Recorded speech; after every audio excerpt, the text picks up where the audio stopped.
He sido testigo de grandes sucesos en diversos planos existenciales y realidades. He visto formarse universos y los he visto extinguirse.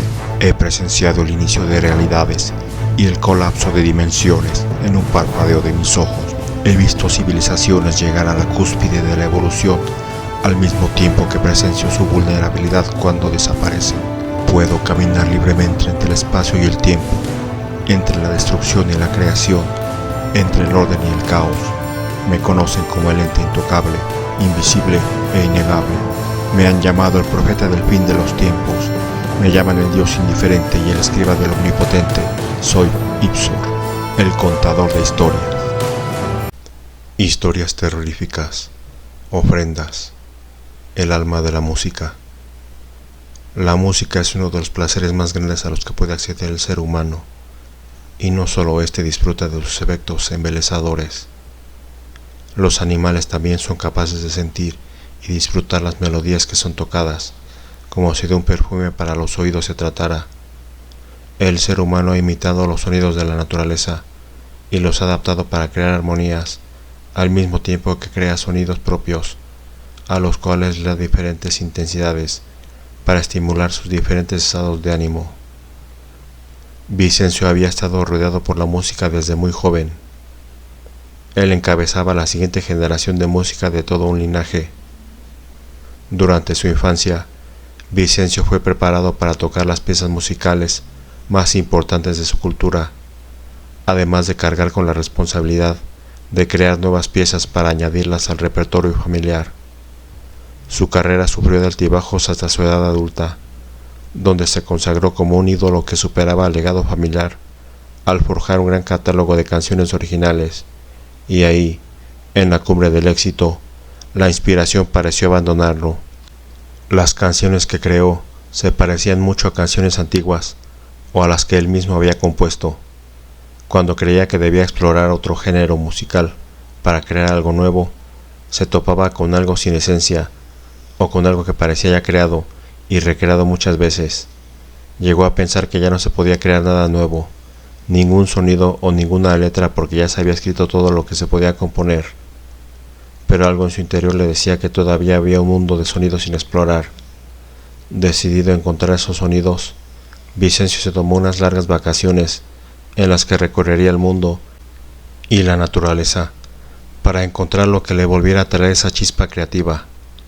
Los primeros lugares que visitó fueron sitios tropicales en donde la alegría de la gente se fusionaba con la música, pero eran sonidos que ya había escuchado muchas veces. En cada lugar, la historia se repetía. Los intentos por imaginar algo nuevo con esos sonidos lo llevaban a las mismas canciones, con algunas modificaciones. En la naturaleza, los sonidos le parecían fascinantes: el cantar de los pájaros, los arrullos de los mamíferos y los rítmicos sonidos de los reptiles e insectos. Aunque dentro de sí sabía que músicos antes que él habían intentado lo mismo, lo hacían desde los inicios de la especie humana. Capturaron los sonidos y ritmos de la naturaleza, mismos que estaban muy vinculados con las emociones. Vicencio mantuvo esa búsqueda por varias semanas, hasta darse por vencido. Viajó y grabó sonidos de diferentes orígenes alrededor del mundo, decepcionado que jamás volvería a crear algo que se sintiera fresco.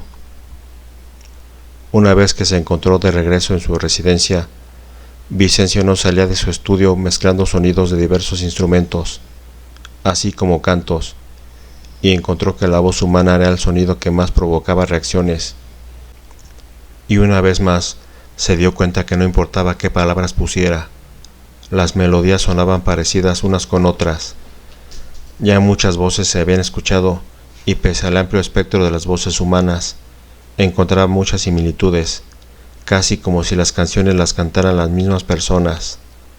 Harto y fastidiado, Vicencio comenzó a experimentar sin sentido, hasta que, por casualidad, redujo las frecuencias hasta hacer que su propio oído no pudiera distinguirlas, pero logrando que su cerebro se estimulara con los sonidos que parecían no tener nada de especial.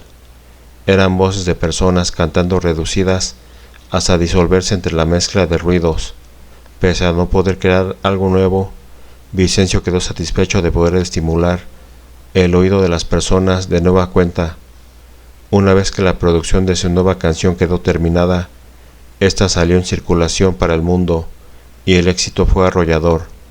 La canción, pese a no ser diferente a las demás, despertaba emociones de la forma que ninguna otra pudiera despertar. Con su nueva forma de hacer canciones, Vicencio creó una nueva serie de éxitos, volviéndose una estrella de talla mundial. Su familia estaba orgullosa y su prometida no podía creer el nivel de reuniones a las que era invitada junto al consagrado cantautor. Su éxito era tan desmedido como la forma de celebrarlo, que un día Vicencio, manejando en estado de ebriedad junto a su hermosa prometida, ocurrió lo que ocurre de forma inevitable cuando uno se siente capaz de todo, hasta alcanzar altas velocidades con sus sentidos y capacidad de reacción mermados. Una colisión fue inevitable. El resultado de la colisión sumó a Vicencio en la más profunda amargura. Su prometida era su segundo amor. Aún así, era tan grande como para volcarlo en una profunda depresión, que su gran éxito aún latente no era suficiente como para sacarlo a flote. Vicencio sentía una gran culpa, y la empresa disquera que lo había firmado por muchos años le exigía más música con el pretexto que debía aprovechar las muestras de apoyo de sus millones de fans, quienes comprarían sus canciones. Ese hecho lo terminó de destrozar mentalmente. La mezcla de impotencia, culpa y furia, porque su luto no estaba siendo respetado, lo orillaron a que quisiera hacerle sentir a la gente aquel dolor tan devastador que estaba sintiendo, y lo haría de la misma forma en la que había creado sus nuevas canciones. Vicencio, alejado de los reflectores, estaba buscando la forma de poder obtener reacciones de dolor de las personas, y para eso necesitaba hacer sentir dolor a una persona para poder transmitirlo a miles más.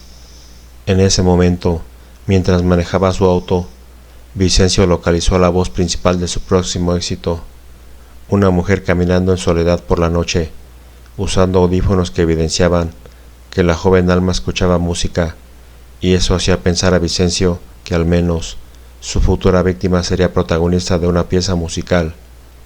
Para fortuna del compositor y para mala suerte de la joven, la calle estaba vacía, y eso fue aprovechado por el victimario, que no desaprovechó el instante que al parecer el destino le otorgaba, y sujetó con fuerza a la desafortunada alma. El poder de un anestésico adormeció a la joven, quien despertó atada, mientras que veía a Vicencio preparar sus aparatos con los que componía sus melodías. La joven intentó gritar, pero su boca estaba amordazada. Su visión parecía estarle jugando una broma. Vicencio, el famoso artista al que tanto idolatraba, era su cruel captor, que la sustrajo de su libertad justo cuando escuchaba una canción de él. Ahora no sabía qué esperar sobre su destino.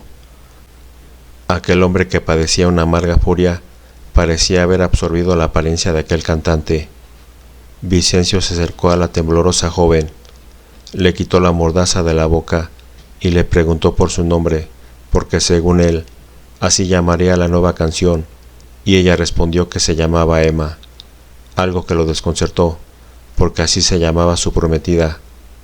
Para Vicencio, era como si fuera una terrible broma del destino, al igual que para Emma, que nunca pensó estar tan cerca de su ídolo, y menos en esas circunstancias. Una vez que todo estuvo listo, Vicencio puso en marcha la siguiente parte de su plan. Un escalpelo se asomó, haciendo que la desafortunada joven se acercara al colapso.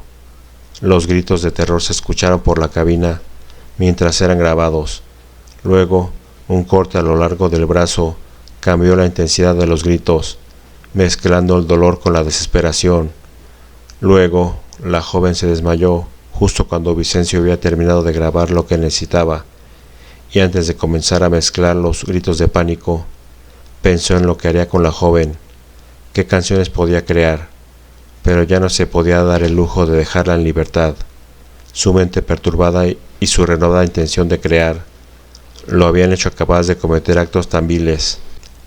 Cuando terminó la canción que su disquera le exigía, sus seguidores sintieron un dolor terrible al escuchar las agónicas voces mezcladas, algo que la poderosa empresa global resintió en demandas y protestas. Luego Vicencio publicó una canción tan triste que provocó reacciones extremas en quienes la escuchaban. Fue tal el escándalo por la gravedad de los efectos de la triste canción que la policía irrumpió en la residencia del compositor. Cuando entraron en el estudio, una joven atada suplicaba por ayuda, y el cuerpo de Vicencio yacía en el suelo, mientras que una canción sonaba en el lugar. Era la canción que Vicencio grabó con su propio sufrimiento y dolor. Si quieres más videos así, suscríbete, dale like al video, activa la campana y comparte.